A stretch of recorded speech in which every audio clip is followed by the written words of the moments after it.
প্রথমত আজকে আমরা সবাই মিলে উড়িষ্যার সর্বোৎকৃষ্ট ম্যানগ্রোভ ভিতরকণিকাতে এসেছিলাম। বাঙালি হিসেবে আমরা খুবই গর্বিত, আমরা পেয়েছি ওয়ার্ল্ড হেরিটেজ সাইট সুন্দরবনকে, যেটা বিশ্বের মধ্যে খুবই নামকরা ম্যানগ্রোভ অরণ্য। প্রথমেই বলে নিই, ম্যানগ্রোভ অরণ্য বা ম্যানগ্রোভ ইকোসিস্টেমের একটা বিশেষত্ব রয়েছে।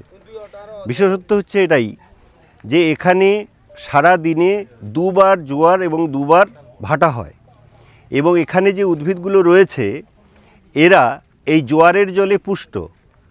সাধারণভাবে দেখা গেছে যে কোনো ম্যানগ্রোভ অরণ্যই সেখানে যে নদীগুলো থাকে তাদের কিন্তু স্যালিনিটি বা লবণাক্ততা কখনোই 30 পিপিটি পর্যন্ত যায় না, 10 থেকে 20 পিপিটির মধ্যে তাদের লবণাক্ততা থাকে।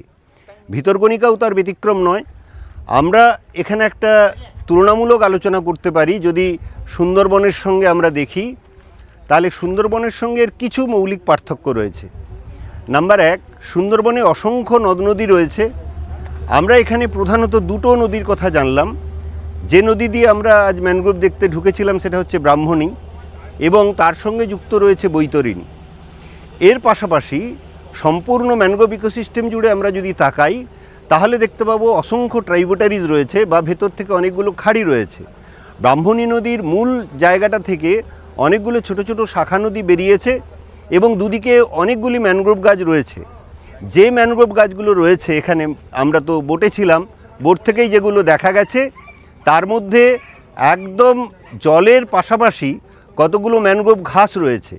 এই ম্যানগ্রোভ ঘাসগুলো হলো ধানি ঘাস বলা হয়, আমাদের বাঙালিদের এতে ধানি ঘাস বলা হয়।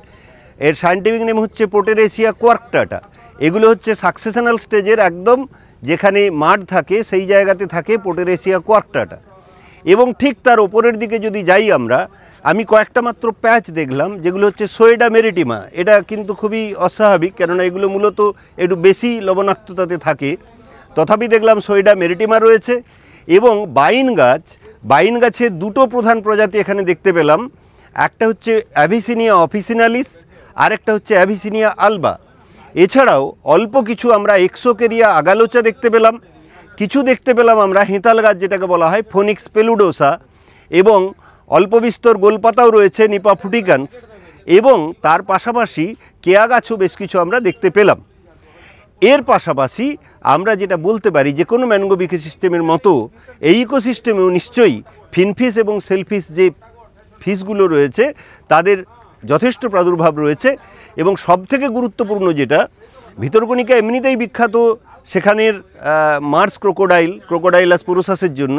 আজকে আমরা সচক্ষে সেটা পর্যবেক্ষণ করলাম। অসংখ্য ক্রোকোডাইল রয়েছে, এবং এদের যে প্রজেক্ট যে ক্রোকোডাইল, সেখানে গিয়েও আমরা দেখলাম বিভিন্ন স্টেজের, একদম ক্রোকোডাইলের এগ থেকে শুরু করে পরপর বিভিন্ন স্টেজের ক্রোকোডাইলগুলো সেখানে রয়েছে। তার পাশাপাশি একদম প্রাকৃতিকভাবে বিভিন্ন রকম সম্বর হরিণ থেকে শুরু করে অ্যাক্সিস থেকে শুরু করে অন্যান্য অনেকগুলি প্রাণী রয়েছে। বিশেষ করে এখানে হনুমান থেকে শুরু করে অন্যান্য প্রাণী রয়েছে। তবে ওপর থেকে কিন্তু আমরা যে বেন্থিক কলোনি প্রচুর থাকে সুন্দরবনে, সেই বেন্থিক কলোনি কিন্তু প্রচুর প্রাদুর্ভাব আমরা লক্ষ্য করলাম না। জানি না ভাটার পরে হয়তো সেগুলো থাকবে, কিন্তু বেন্থিক কলোনির প্রাচুর্য এখানে খুব একটা আমরা লক্ষ্য করতে পারিনি। যাই হোক, এখন ভারতবর্ষের মধ্যে সুন্দরবন, এদিকে ভিতরকণিকা, কেরালার কিছু অঞ্চল আর আন্দামানের কিছু অঞ্চল, এই জায়গাগুলির ম্যানগ্রোভ ইকোসিস্টেম আমাদেরকে যুগের পর যুগ ধরে বাঁচিয়ে রেখেছে বিভিন্ন রকম ঝড় এবং তার পাশাপাশি প্রাকৃতিক দুর্যোগ থেকে। ভিতরকণিকাকে আমরা আবার স্বাগত জানাই, এবং ভবিষ্যতে এখানের ম্যানগ্রোভ আরও ভালো হোক এই আশা করি।